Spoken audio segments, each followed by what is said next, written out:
Okay, so let's study about tonicity.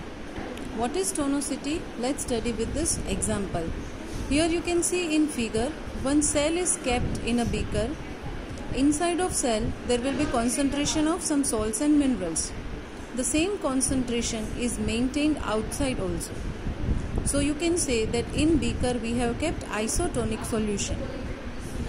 When inside concentration and outside concentration is same, so it is known as isotonic solution. And here you can say that movement of water in and out will be equal. So the shape of cell will remain same. So when you put a cell in isotonic solution, the shape will not change. It will remain same. Let's move to further next example.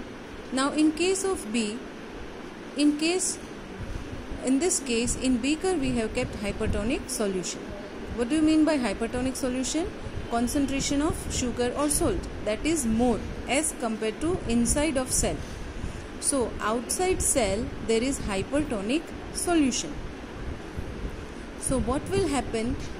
Water entering the cell is less than water leaving it. Why?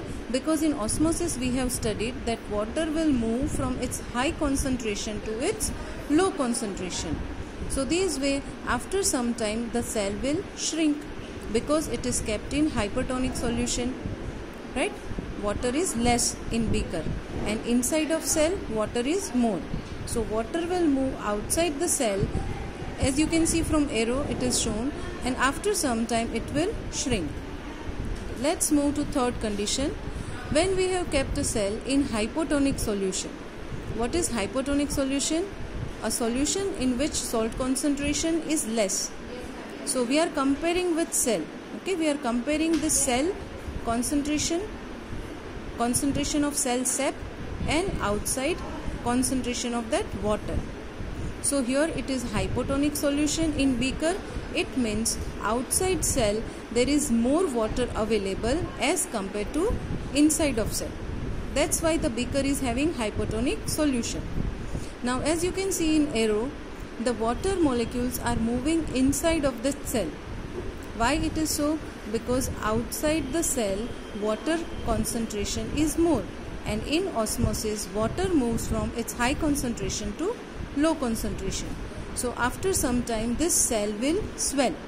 It will increase in size because it will gain some water. So three types of solutions are there. Let us repeat again: isotonic, hypertonic and hypotonic. And what will happen to this cell size? In isotonic there is no change in the cell. In hypertonic solution cell will shrink. In hypotonic solution cell will swell up.